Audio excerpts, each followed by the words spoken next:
All right. All right. The next guy hailing all the way from. Thanks, you tight. The next guy hailing all the way from Great Britain. He's wonderful. Let's hear him. His first time on this stage. Mr. Five Large Fries. Let's give it up for Five Large Fries. Go get it, bud.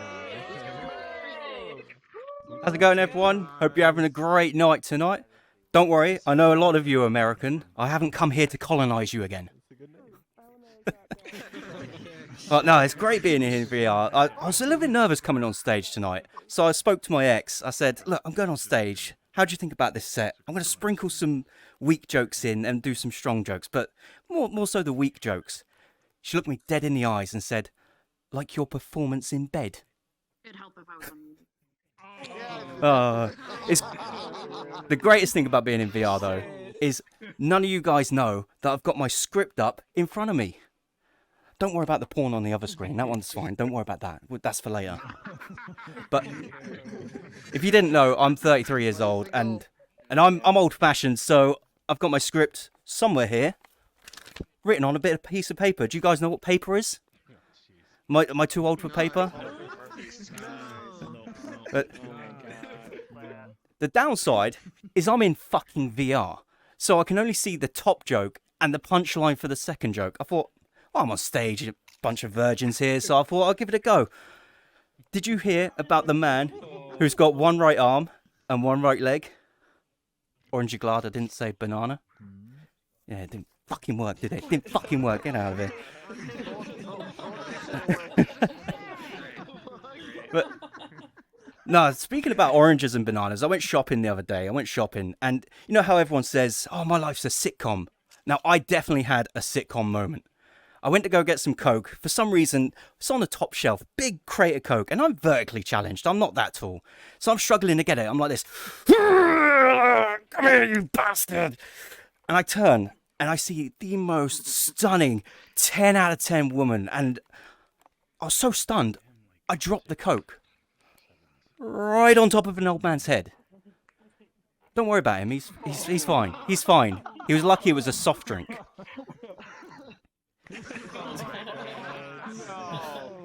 I see this guy over here. He was so concerned about this man who had Coke dropped on his head. Where was your concern earlier about the man with one arm and one leg?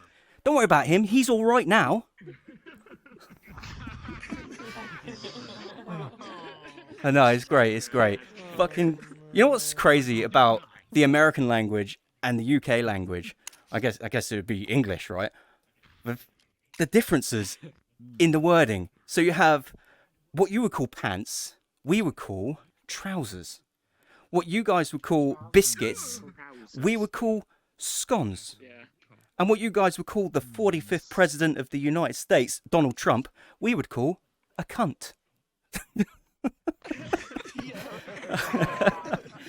Oh, I know he was a nice man. But have you ever guys gotten with someone who's like really into trains, not trans, trains, right? I have, and the dead giveaway was I went down on her, and she had "Mind the Gap" written above her pussy. Talk about gaps. This thing was like the Grand fucking Canyon. I swear for a split second, I saw a Chinese tourist taking pictures of the fucking thing.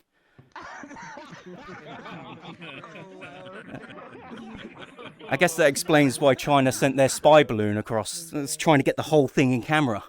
So, all right, we've got it. Let's go.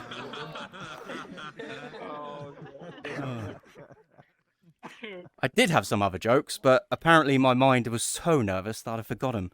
So I'm actually going to revert to my little script that I have up here on a piece of paper. It's not actually on a piece of paper. Oh. Yeah. I'm reverting to my script because I forgot my jokes. But no. The funny thing is we shouldn't fat shame people. Yeah, I'm looking over here. Some of you. Because we know it's bad. It's not a nice thing to do.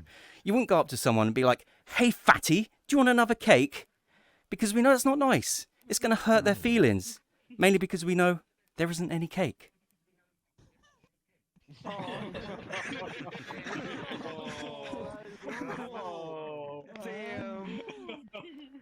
I did have a joke about bathroom stalls. Any of you been into a public bathroom before? They're the dirtiest fucking places you'll ever be. They're dirty. You got graffiti everywhere. You got Bill was here. There's a tattoo. There's a picture of a penis with a top hat. That's only if you're in the UK. You don't get that anywhere else. And then only in the UK you get a tattoo of you get a picture of a penis with a top hat. But I saw one that really piqued my interest. Now I'm 9 years old at the time, and I see one that says, "For a good time, call Gary." So I phoned him, and we had a wonderful time. We went to a theme park, we went to the cinema, went to McDonald's. Afterwards, he taught me how to drive the car. A bit of a bumpy ride, I must admit. Yeah. The worst thing about that, though. Worst thing about that. Bum got a little bit sticky after the ride. He must have spilt his Coke. Yeah. Oh, it turns out he was dyslexic. He actually meant cock. Anyway, that's all I've got for you guys. You've been awesome. Thank you very much. Good night. Yeah, man. Good job, buddy. Give it one more time for Mr. 5 Fries. Good shit, All right.